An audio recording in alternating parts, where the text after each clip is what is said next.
All right, welcome to the new JFK Show number 224. And I know we said it was 225 last week, but I was wrong. So we're going to go ahead and call this one 224. We've got Phil Nelson back for the third week in a row, and we can't get him often enough. We've got Larry and Jim and myself, and we're going to go on and talk more about MLK. Phil Nelson, welcome to the show, and go ahead. Okay, let me put my little slideshow together here, and we're off. Just a moment. There it is. I can get my computer to respond here. Okay, so this evening we're going to be talking about my latest book, which was published last May. Unfortunately, a month late, but that's thanks to dithering around at the publishers. But I'm just going to try to summarize the book for starters, and then we'll move on from there. I want to just point out that most people haven't followed the Martin Luther King assassination as they have JFK's. Even the same people who are very familiar with the JFK assassination, even from the get-go, were sort of convinced, because they were flim-flammed by the government into presuming that the case was solved. And that's not really the case, as I will be pointing out here. So within the book, I tried to bring coherence to what really happened in the assassination of Dr. King based on the best of the truth-seeking books while summarizing the most important previous books. In the process, new factual evidence is revealed that proves the innocence of James Earl Ray. I've documented within the book that it was not James Earl Ray who stalked Dr. King around the country. It was the FBI. I've done that with a whole lot of help from other authors, including primarily Dr. William Pepper.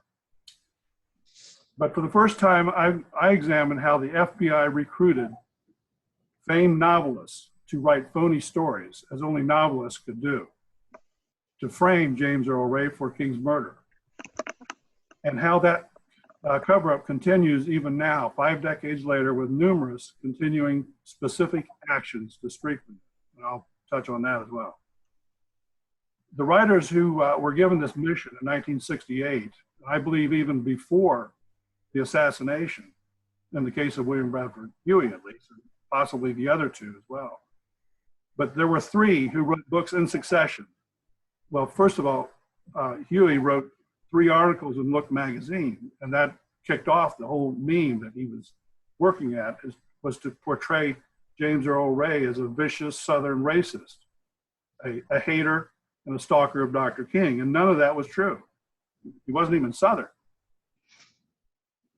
Now, he wrote a book then in 1970, it was published in 1970, that is, and that was originally titled They Slew the Dreamer. But just before it went to press, he changed it to He Slew the Dreamer, because he was trying to convince people there was no conspiracy whatsoever. No one aided James Earl Ray. So that book was followed in 1972 by a book by Gerald Frank, and then a couple of years later, in 1976, George McMillan, who happens to be the husband of Priscilla Johnson McMillan, both of whom were connected to the CIA. In fact, all 3 of these guys were connected to the CIA.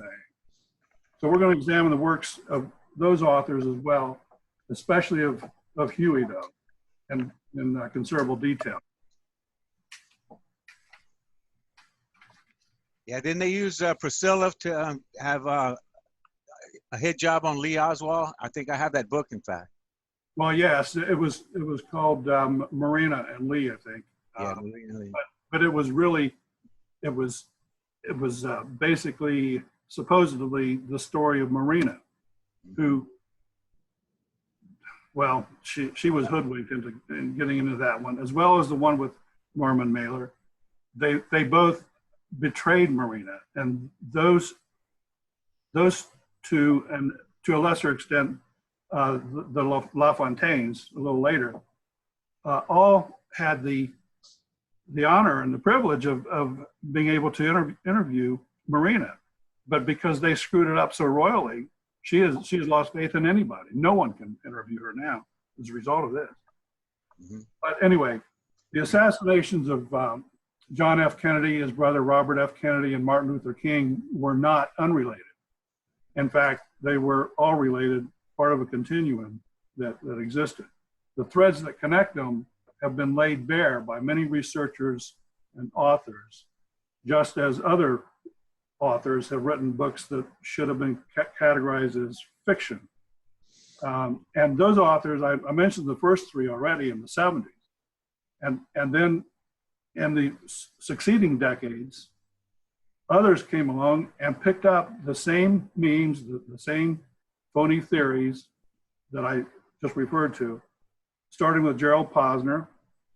And then in 2010, Hampton Sides wrote just an incredibly awful book that not only picked up those same memes, but he enhanced them. He was trying to show what a wonderful writer he was.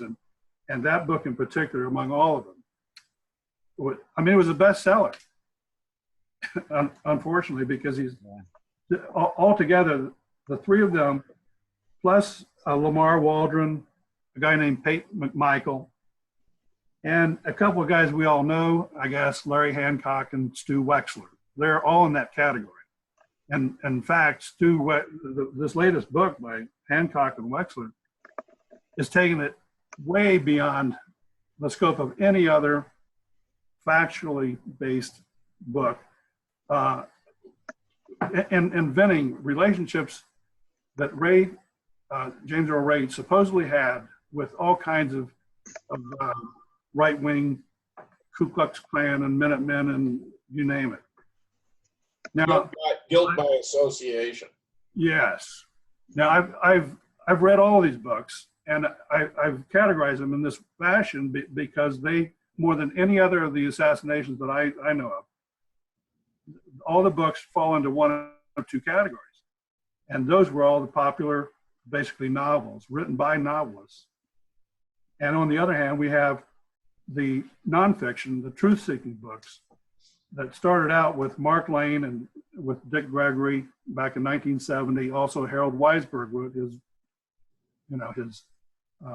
major book on that called Frame Up.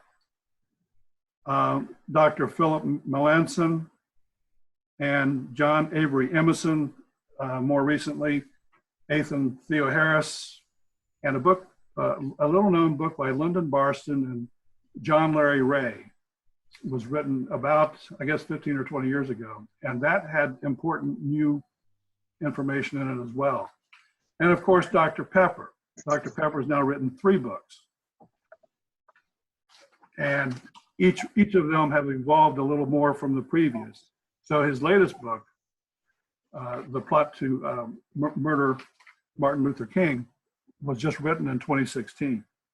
It was written at the very time when I had decided to pursue my research, and it was very fortunate in terms of timing. Let's talk a little bit about my epiphanies, though. I had several of them when I was researching and writing this book. Most importantly was when I discovered how some of the first popular authors had brazenly twisted James Earl Ray's statements into exact opposite context, and how they fabricated falsely incriminating assertions to prove his guilt. Dozens of examples are referenced in the book. And probably the most profound epiphany I discovered was how the plotters in all 3 of the 1960s major assassinations used the magician's trick called setting first impressions to frame the selected patsies. Of course, for JFK's murder, it was how Lee Harvey Oswald was very mysteriously named in the immediate aftermath, within minutes, practically, and quickly became the subject of an all-points bulletin, the one and only suspect ever on that list. For Robert Kennedy's murder, it was how Sirhan Sirhan was guided into place just in time so that dozens of witnesses would see him firing away, even though he was firing randomly around the room and into the ceiling. Even though his facial expression gave away his drugged and hypnotic state, and a lot of the witnesses had pointed that out. For Martin Luther King's murder, the biggest tool they used was in getting a key photo circulated, and how popular authors immediately began writing fake news stories, then books about James Earl Ray to prove his guilt in King's murder. And that was not just coincidental or serendipitous. It was as if they were all put on a mission. Now, we're going to pause here and have Dick Gregory speak about a fellow named Reverend Billy Kyles and the lies that he had made, because he was one of numerous, I haven't even counted all of them, but there were numerous paid informers, either to the FBI, most to the FBI, but he was a paid informer of the Memphis Police Department. And we're going to be touching on several others as we go along here, but let's start with Billy Kyles in this video. I'll show you a little 3-minute clip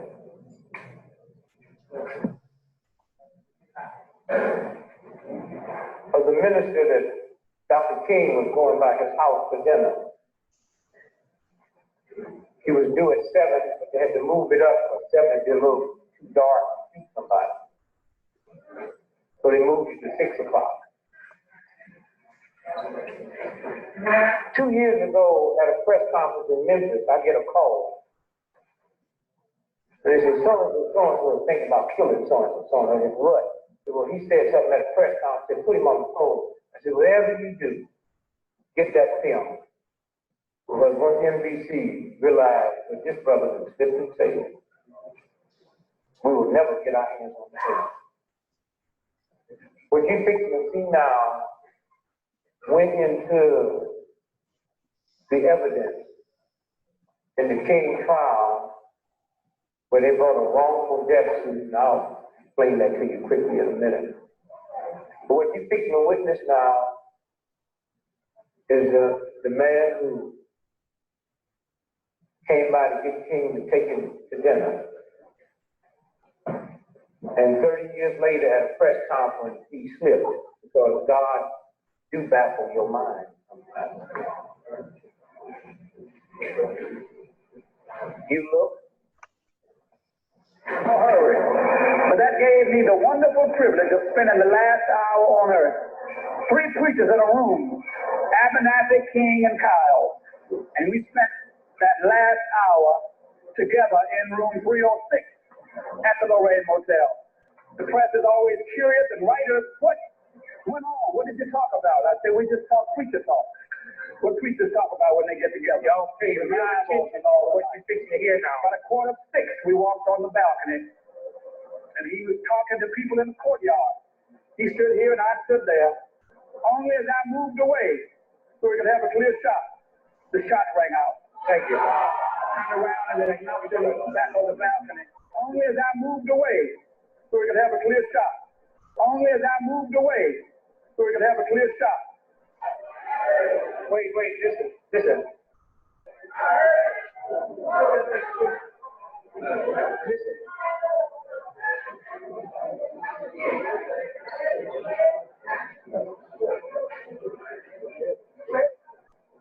30 years later, his brother never realized he was stiff and say that.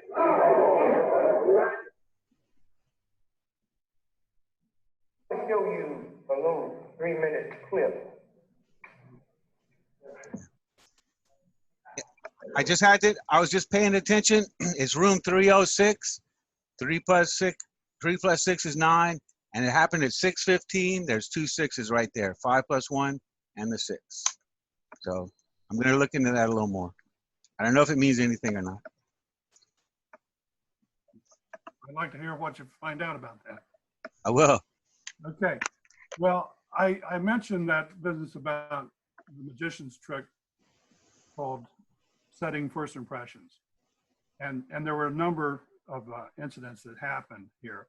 But before I get into that, let's have just a look at this fellow named Ernest Withers. He was a photographer. He was one of the numerous paid informers. And for some reason, he didn't show up right away in the Martin Luther King assassination. I think that they were saving him from exposure. And was he African American? Yes. Mhm. Anyway, but throughout the 50s and 60s, Withers snapped many key moments in the South. All this verbiage here came from the New Yorker magazine on September 15th, 2010. So just not even a decade ago, we finally learned. It wasn't known until 2010. And the New Yorker magazine was basically parroting another article in the Memphis Commercial Appeal, where it was originally announced that they had just discovered that Withers had been through all that time for 20, for 15 or 20 years at least. He was an insider who had covered it all, from the Emmett Till murder that jump-started the movement in 1955 to the Little Rock school crisis, the integration of Ole Miss, and now the 1968 sanitation strike that brought King to Memphis and his death summarizes the appeal. Okay, the fact that it took 40 years to even find that he was an FBI informant, and the same can be said for most of the other informants, that fact alone speaks volumes about why it's taken so long for things to unravel. The articles basically broke the news that this has been going on, and that the FBI had called him a super informant because he was able to get into all the meetings of the SCLC, go wherever he wished, be automatically invited in. And it led to this photo that we see on the screen now. And that iconic photo was a pre-planned event. And it becomes obvious. The more you look into it, the more you think about it, it becomes obvious. Well, first of all, it was known a long time ago that Merrill McCullough was the first man. That Merrill McCullough was a Memphis Police Department informant as well, just like Billy Kyles. And he was assigned to meet Dr. King at the airport and escort him around. He was with him the whole time. So he knew exactly where he was. He was reporting back to a fellow named Frank Holloman, who was the commissioner of police and the fire department. And that was a very unique deal because that gave him control over the fire department right next door to the Lorraine Hotel. They had one of the stations there. So they put someone up there to monitor everything that was going on inside. And Merrill McCullough was with King. He was, in fact, the very first one who reached him right after he was shot. And it became clear to a lot of people decades later that was for the very purpose of checking his pulse and looking and seeing what the damage was and to make sure he was dead or whether he was dead or not. It turned out he did not die right away. And that's a whole nother story that we'll get to later. Now we're going to see another video by a fellow named Steve Coakley, who discusses Jesse Jackson's suspicious actions. Doctor is the one who was picked to replace Martin King, but Jesse is the one he trained. If you had spent all this time on putting him in place, and you ain't got nobody else around Martin. Now, Andy was supposed to be shot with Martin, but Andy wasn't on the balcony. He was on the floor, so he didn't get it. Ralph was inside, so he didn't get it. Key point, if you spend all that time, and Martin's about to say you are an agent, do you understand that you got to press go on the assassination? Because now Martin is so continuously condemning you, you got wiretaps everywhere. And we know what he said about Jesse in front of everybody, but who knows what he said when it was just him and Ralph? So now there's Ralph, there's Andy. Now, why is Jesse running up this way when everybody else came up that stairway and went that way? Because he had to make sure that room 316 and 317 didn't have no remnant of invader running out of it. Remember, he had that could have been the invaders running down that ramp right there. And when those people start that phony pointing, maybe the invaders might have went, no, down there. You understand? Because the invaders had what? Okay, now, there's the maid, there's the cart. You see that cart? There are the wheels. You understand? At 6 o'clock, you ain't changing no beds and no motel? Check. Okay, let's let it run. There's a good shot of McCullough. There's Martin with the towel over his face. There's Martin again. I looked up and didn't see him on the balcony, except that I saw his shoes sticking out the end of the balcony. The police, instead of going to where the attack came from, they were all coming to see what happened. So the picture on the balcony was, I was trying to say, it came from over there. Stop. Stop. There we go. That's good. There's that phony point. There's Jesse's head right there, making sure that he ran up there and gave a pointing. Now, here's the problem with the people pointing. All of the people pointing were this way, looking up to Martin.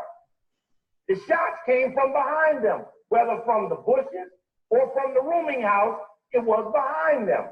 Not one single person said they turned around and saw somebody, or at the rooming house, those that even saw anybody, Solomon Jones, Earl Caldwell, saw somebody moving in the bushes. Check. So how is it that those with their back turned suddenly become so definitive on something they didn't even see? You understand? It's not logical that they're primary sources for a focus. Wow.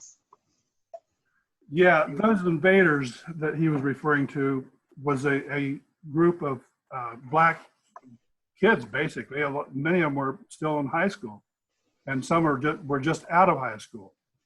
So they were all males. They were all black males, local people, except that they were infiltrated too. Many people were brought in from Chicago and St. Louis, many others. The more militant and a little older people, guys, were brought in to make sure that, well, in the, they had been there a week before, on March the 28th, when, well, but we'll be getting to that. Let's just hold that thought, but you'll hear more about the invaders. They had a very prominent role here, but it's a little bit early. I'm jumping the gun a little bit. So let's go back and talk about the Martin Luther King records that were released in 2017. And it was sort of an irony because, 2017, that's when we were supposed to get all the JFK files. And we still haven't accomplished that yet. But amongst those files, some of them that were released with the JFK files were actually Martin Luther King related assassination files. And for some reason, they were strangely released. It probably is a telltale admission that there were many commonalities in all of them, and that for whatever reason, they were all filed together. It's a wonder we didn't get some of the Robert Kennedy files at the same time. Describing the Martin Luther King records released on November the 2nd, 2017, as indicated in the slide there.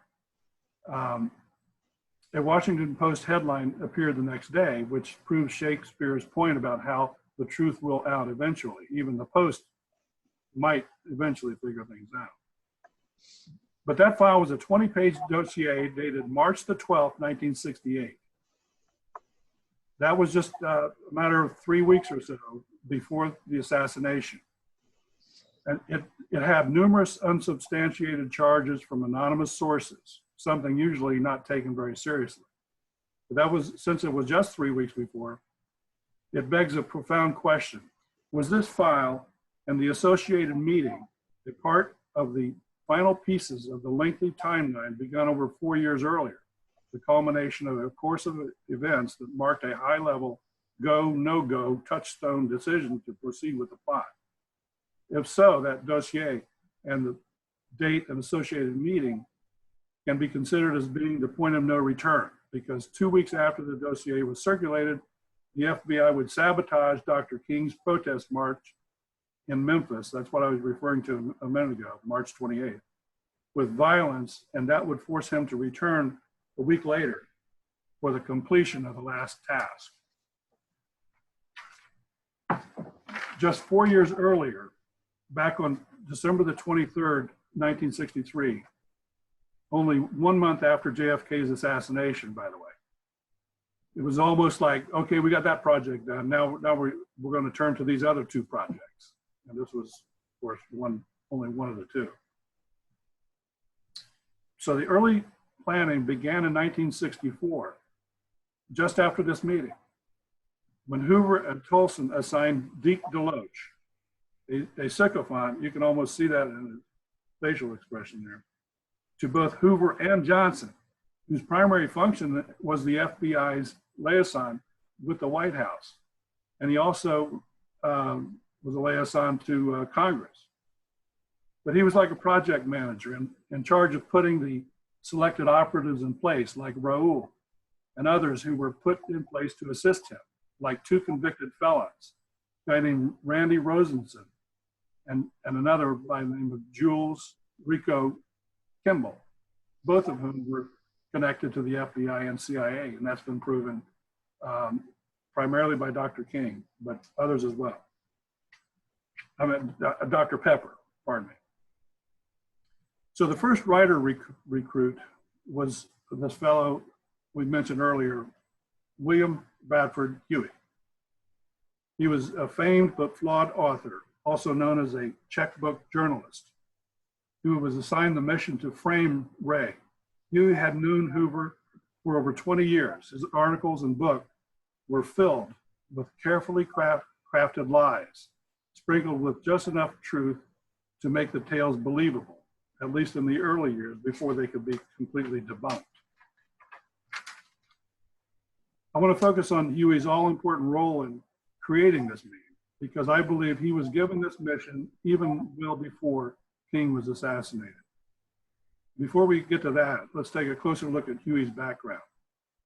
Hoover had known Huey for over 20 years and had for a time been his and the FBI's mouthpiece after he took over the American Mercury magazine.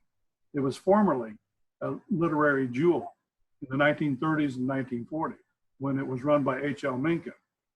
During that period, it had published essays by such literary giants as F. Scott Fitzgerald, Carl Sandburg, Sinclair Lewis, William Faulkner, and Eugene O'Neill, among others. But then it was taken over by Huey in 1950, and he ran it into the ground. By 1955, it was nearly bankrupt and was sold to the highest bidder, who turned it into a racist rag before mercifully shutting it down. In that period of 5 years when he was running it, some of the articles came directly from the FBI. Hoover himself, supposedly, although it was probably one of his ghostwriters who did it for him. In 1956, Huey became a correspondent for Look magazine, and his first major story, as I've explained in detail within the book, was about the 1955 murder of Emmett Till. As a renowned checkbook journalist, he had paid the accused men, who had been left off the hook by an all-white, all-male jury. They were both paid $4,000 each to assert that they had actually murdered Till, although that story has now been retracted by the victim herself. The whole thing was made up and put out and exacerbated by Huey himself.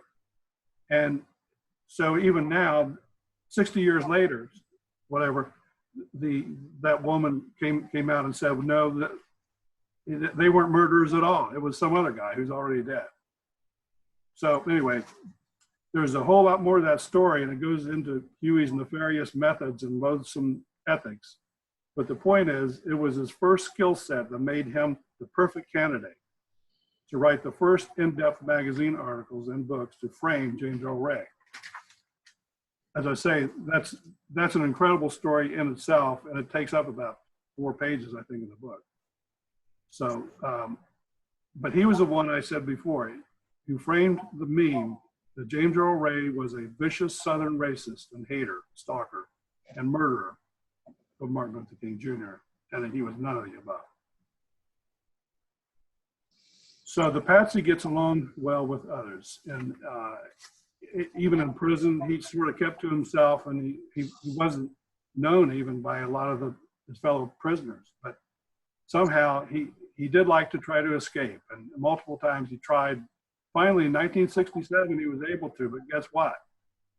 He was assisted by the warden himself, who had been paid off, bribed by Hoover and Tolson.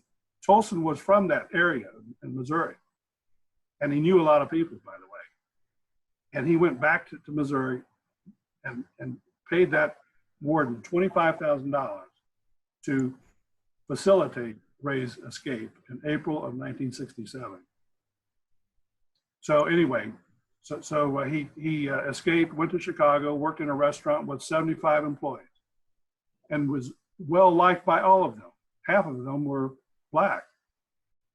The owners loved him. They were sorry to lose him, begged him to stay. Can you believe that? But if you read Huey's book, you would never believe that, or the other authors I just mentioned. But he decided he had to move on, though. He was afraid of getting caught. He wanted to get to Canada, so he would be out of the reach, at least, of U.S. Police. So he vowed, when he did go there, he vowed to himself never to return to the U.S. as an escaped convict. But he got to Montreal.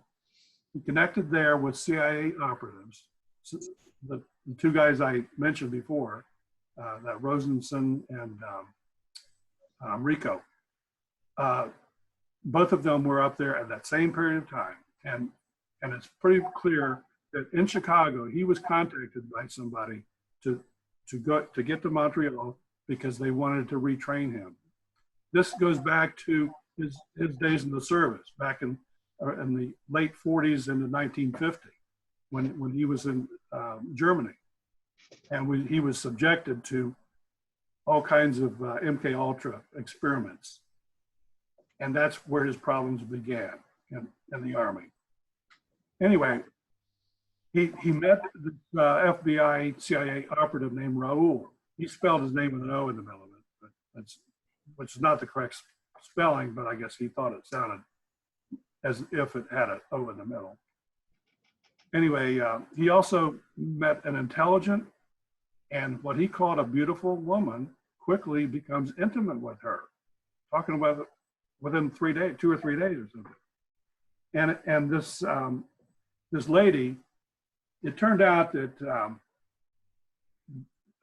Huey was very surprised, actually chagrined about that, because it was the antithesis of his twisted story about James's awkward social skills, especially with women. So Huey lied in his magazine articles, claiming that Ray had told her hateful and racist things to begin the theme in his articles and book. But eventually, it was discovered, and this is the one thing that the House Select Committee did that was worthy of all the funds that they expended. And that is, the House Select Committee proved that after having interviewed that woman and also a Mexican woman that he wound up dating and when he wound up going to Mexico later, that Huey had done the same thing. In both cases, he did not mention their names because he was, he could hide under the cover. He was trying to protect them because after all, they were associated with this escaped killer. But in both cases, both of them denied the stories that had been told by Huey, i.e. they were made up. So Huey presumed that he could lie about them in his articles, given that he didn't name them anyway, so they theoretically could be talking about someone else. But as I say, the House Select Committee didn't do much of anything other than, as we're going to see in just a little while, copy everything that was in Huey's book. But on this one, a very important point is that they essentially proved that he was not a racist. Yet they didn't unwind all the other things that were built around that central point. For instance, that he hated Martin Luther King because he was a racist. And he stalked him because he was a racist and a hater. But if you show that he was never a racist, then how could you continue using those memes? But they did. They tried to just cover it up and not make a big deal about that. And as a result, practically no one even knew it. And the only reason I knew it is because I read the House Select Committee, all the files, all their reports and so forth, and thought, well, this doesn't make sense at all. So anyway, let's go on to the fourth quarter and the first quarter into the first quarter of 1968. Basically, Raoul got Ray involved in petty smuggling runs across the Canadian border first. Things like stolen cigarettes, booze, drugs, and jewelry. And then in order to get him to take the hook, he basically told Ray that he had other jobs waiting for him, but he had to go back to the US in order to do it because that's where the big money is. So he convinced him to go back to the US because he was going to furnish him a passport and whatever other papers he might need. He's going to buy him a new car, money. By the way, he had driven from Chicago to Montreal in a $200 junker that he picked up in some used car lot. Ironically, about 3 or 4 days later, when he acquired that, or the 3 or 4 days before that, he supposedly, according to the FBI would not give up this story, that he robbed a bank in Alton, Illinois, and got away with $27,000. Well, if that were true, why would he buy an old junker? Why want to buy, a new Corvette or something? Well, they didn't have to explain this, but that was the situation they were creating. So we're going to now go into the last 3 weeks of Martin Luther King's life. And I'm just skipping over a lot of the details about how Ray had gone from Canada to Birmingham, bought that Mustang, and then was asked to go to Texas, to Dallas, through New Orleans, another stopping point, and then Dallas, and then down to the border towns of Mexico. I think it was Nuevo Laredo, primarily. So he was doing some smuggling there as well. And then after he had done enough of that to satisfy, I guess, Raoul and his handler or his bosses back in the FBI headquarters, that he's firmly on the hook. We can let him go and spend a little time down in Puerto Vallarta and Acapulco, I guess, too. And so for weeks or a few months, he was kind of just wandering around like a redneck playboy, driving his new Mustang. And so he went there. That's when he had the affair with the Mexican woman. And then in November of 1967, Raoul told him to go back to Los Angeles now and find a room there, and which is what he did. He was there for 4 months. Okay, now after a month, so he went there in November. In December, he actually took a trip back to New Orleans, and a round trip, and it was suspected that it was there that he also re-met with those guys from the CIA that I mentioned earlier, and was given more money because it was running out at that point, and so Raoul gave him a new infusion of money, and he then went back to LA, and he stayed there until middle of March, when he got a call from Raoul. He had a note or something. Anyway, they talked, and Raoul wanted him to go back to New Orleans, pack up everything, get rid of all his stuff. And so he was busy doing that on March the 16th, when Martin Luther King flew into Los Angeles. Okay, and of course, this whole time, Ray was oblivious to where Martin Luther King was. He really wasn't concerned about that.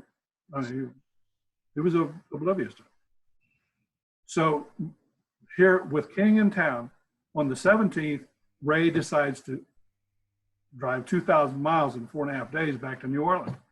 So that was basically 500 miles a day more or less, alone this time. That other trip, he had a hippie friend who was also suspected of being an FBI informant.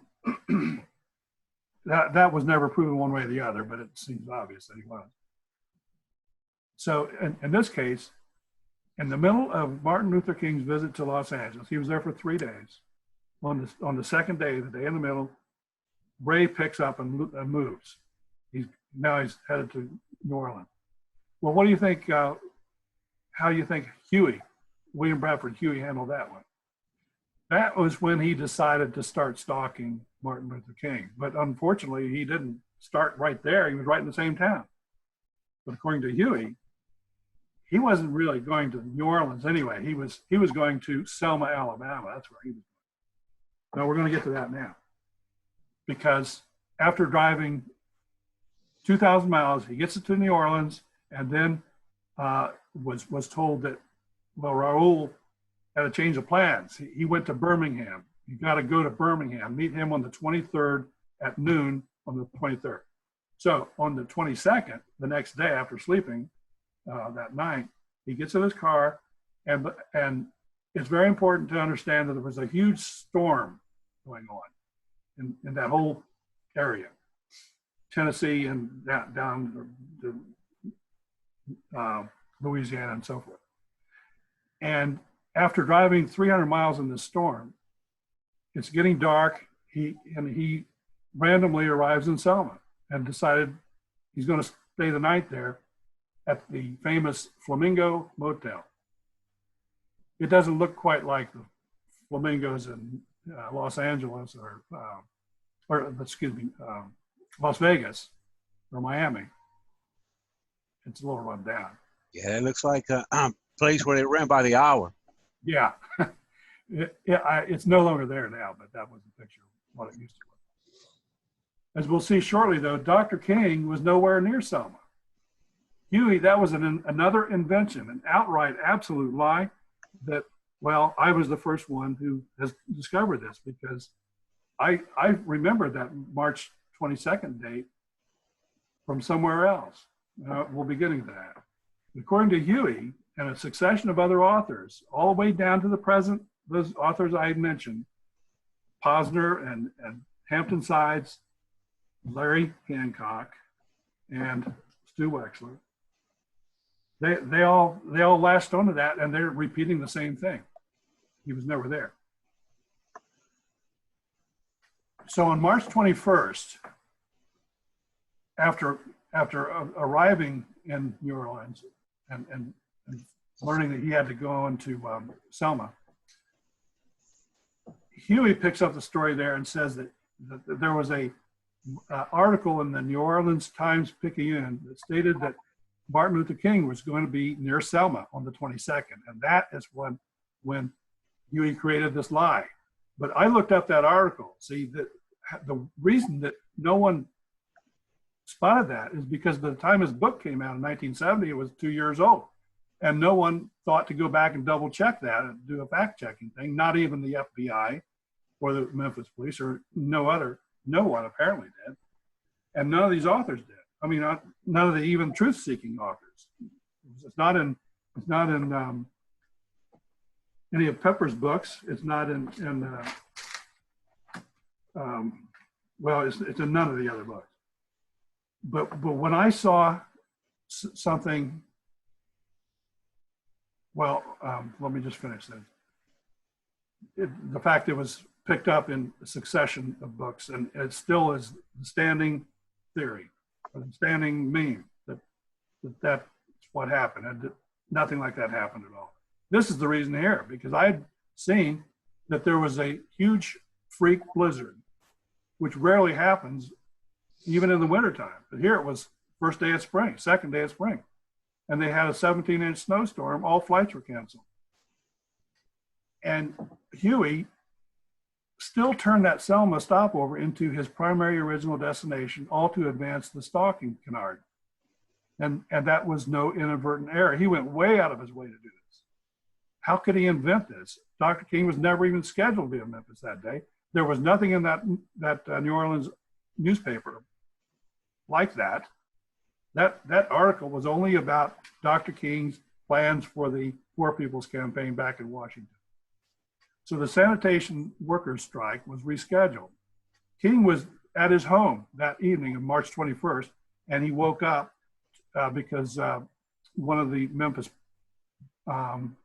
reverends who were not paid informant, who was not a paid informant, Lowry was his name, called him and told him, Martin, you have to reschedule because we got the 17 inches of snow and there, there's no flights coming in or out, and everything is closed up around here. So he stayed in Atlanta that entire day. He had never even planned to be anywhere near Selma. But that story stood, and it still stands. That you can pick it up and look at it for yourself. It's in all these books. He was supposed to be in Selma. Okay, so the takes us. So for 50 years that lie stood, and it's still standing because my book is not selling as well as it should have been. Anyway, this is what I was referring to earlier. This is a copy of the House Select Committee report from that 2017 release that I mentioned earlier. Okay, and if it hadn't been for that, I would not have even known this, possibly, I don't know. But on page 78, part 1 of 2, citing Huey, it states that James Earl Ray went from LA to New Orleans to Selma to stalk Martin Luther King on March 22nd. From New Orleans, they typed, Ray drove to Selma.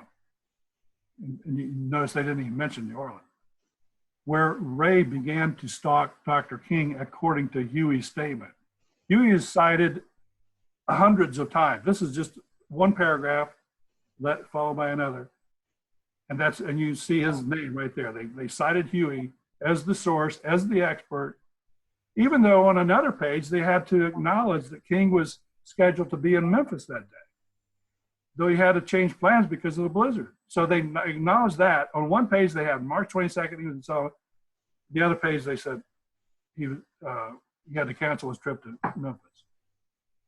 And no one noticed. Okay, so as a result of that, on the following day, he took an airplane, and this I got from Taylor Branch. Taylor Branch wrote the all-time biography of Martin Luther King. It's a 3-volume set, and on that third of those books, he got into his entire schedule. So you can see anybody could have picked up that book and figured out that he was never even planning to go there. Anyway, King rescheduled his trip to Memphis 6 days later, March 28th. But it was sabotaged by the FBI. They set it up so that they knew that his whole shtick about nonviolent protests would fall apart there, because they were going to ensure that it would fall apart, and that's what they did. They had these guys come in and started crashing windows, breaking windows. And as soon as all that started, King canceled his plan and said, we have to cancel this whole thing. Get me out of here.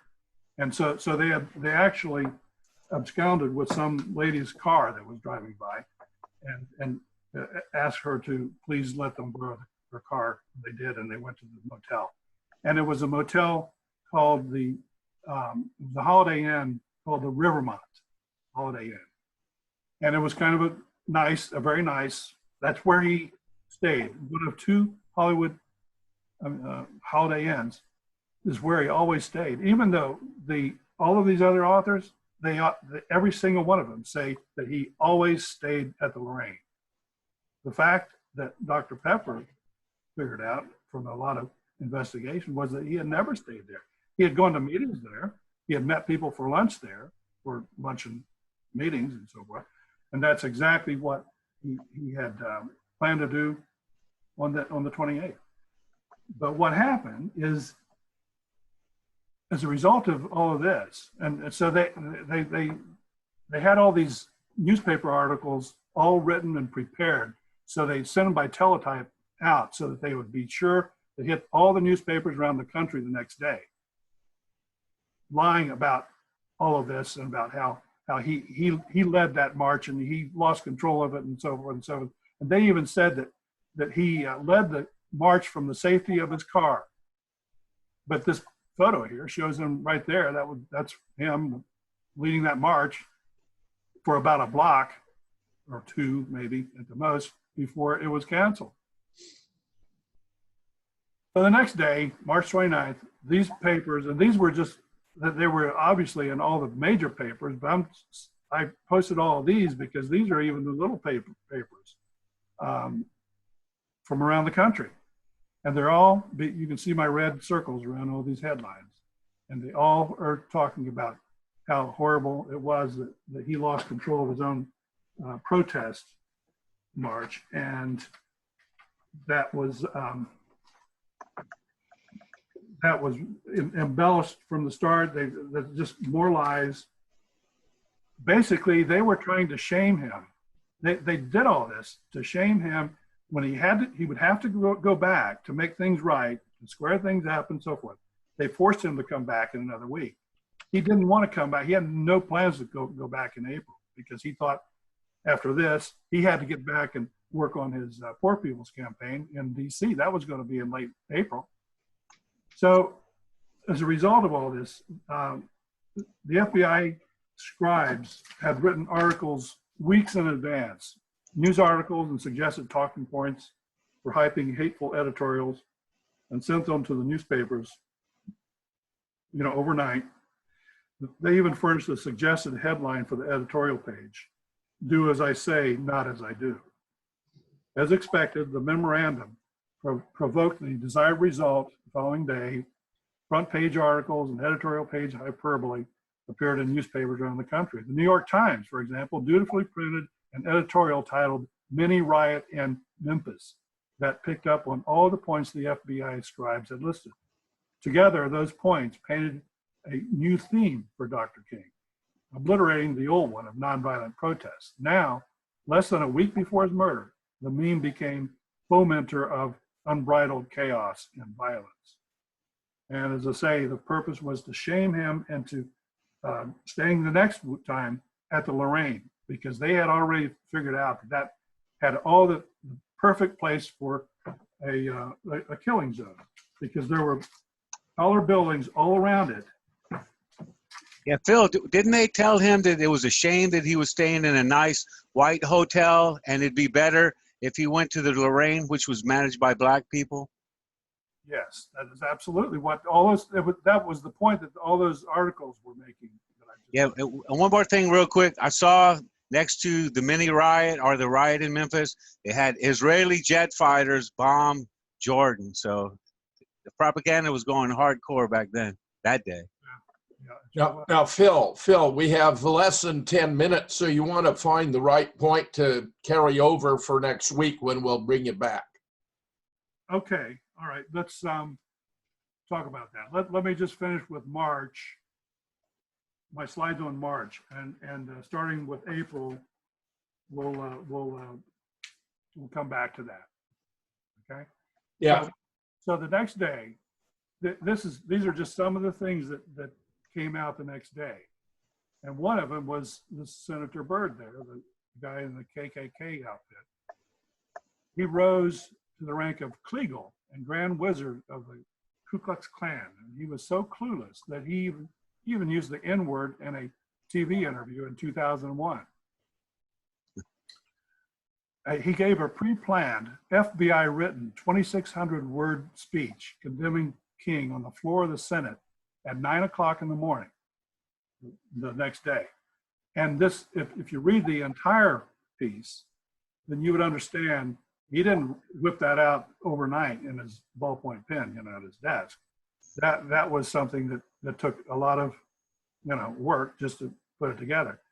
But this is just one paragraph in it. In the next piece, yesterday, the nation was given a preview of what may be in store for this city by the outrageous and despicable riot that Martin Luther King helped to bring about in Memphis. If this self-seeking rabble-rouser is allowed to go through with his plans here, Washington may well be treated to the same kind of violence, destruction, looting, and bloodshed. Disgraceful. Absolutely disgraceful. It's beyond disgraceful. Yeah, provocateurs are always brought out. When we had lost our monuments last year, it was all provocateurs brought in from out of state. Yep, I can believe All that. the trick in the book. But I've shown in the book some more details about this, and the fact that that speech had been planned by who other than Arthur Deloach, Deke Deloach, and probably all these plans really, emanated from, the Hoover. Edgar wanted to frame him as a bad guy, so when he was killed, they could claim there were good reasons for it, and we ought not to be unhappy about it. Exactly. Now, Mark Lane did a lot of work on this too, and he's the one who figured that point out. I shouldn't take full credit for that. I'm not. I have pointed out where I have found out things that no one else had figured out. But the whole point of my book was to bring it all together and make it a coherent story. Because frankly, the other books were not, I don't believe they were well written in context of people sitting there and just one book reading and getting a whole understanding of all of it. They're all, as you might have, Harold Weisberg was a hell of an investigator, but he wasn't much of a writer. Now,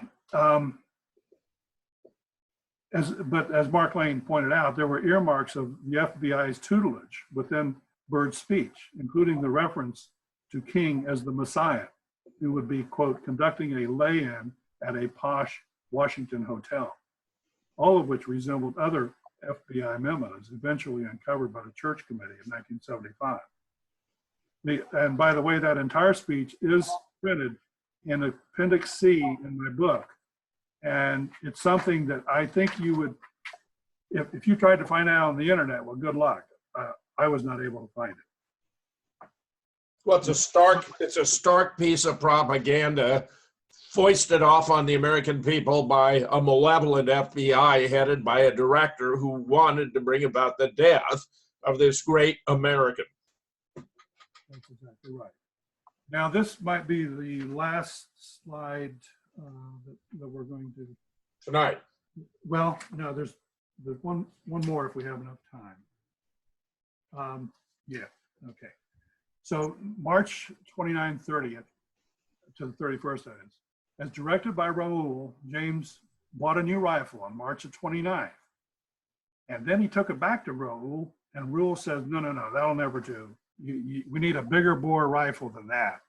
And it was a Remington 243 caliber. And he said, we need a bigger bore than that. That would have been fine for this, job, so to speak.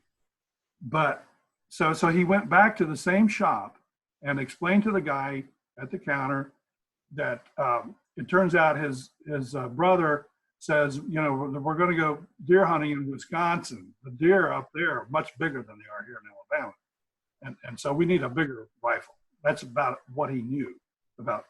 I mean, he didn't, as you see in the next bullet, the salesman said, and he said this plaintively, repeatedly, trying to get across the point, not only to the FBI, not only to the police who interviewed him, but even to the House Select Committee investigators 10 years later.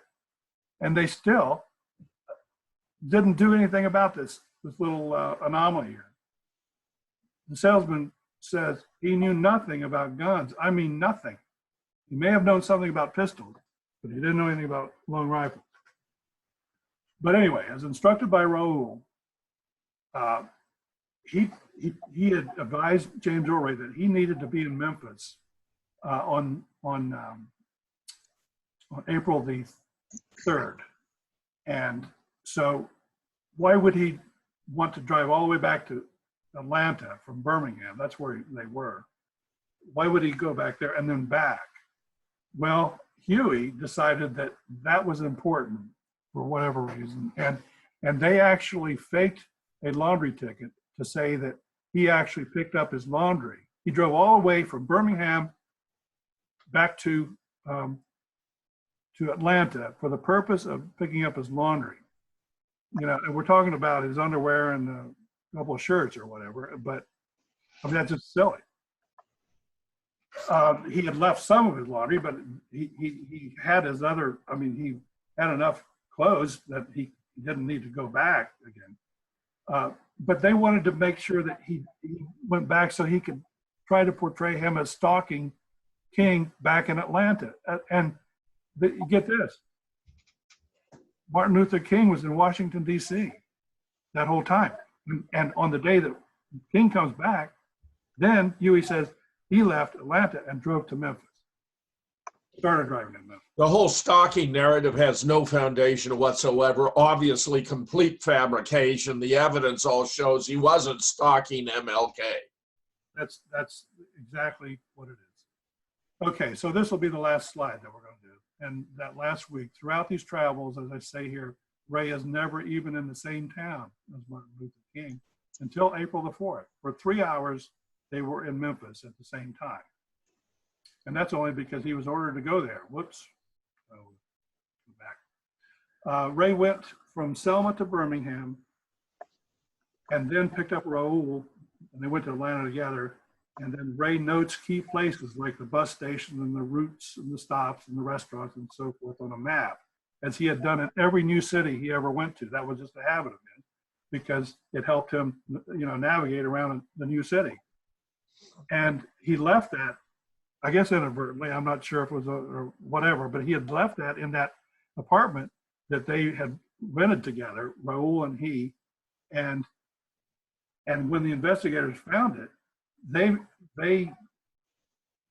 allowed Huey to see it, and he said, well, this has got to be how he was mapping his stalking, and he turned that into another tool to put in his book to say that it was for that purpose, even though— You're doing a great job of elaborating the methodology of the FBI in framing somebody for a crime they did not commit. Yeah, that's exactly what it was all about. But in summation here, all of this was complete BS, all made up lies. Huey, I'm talking about Huey here, he constructed the entire stalker meme for Ray out of whole cloth. He lied about the date Ray left LA. He said March 18th, the same day that King left, but no, it was the 17th. And it would have been almost impossible for him to drive that far. You know, he would have to cover about 800 miles a day or something. Because that was when he was supposedly began stalking Martin Luther King, and he tried to do that, but actually that's another thing the House Select Committee also decided it was the 17th. Just take it off share. Take it off share, Phil. I'm sorry? Just end share. Yeah, just hit the little green button in the middle. Oh, end share. Okay.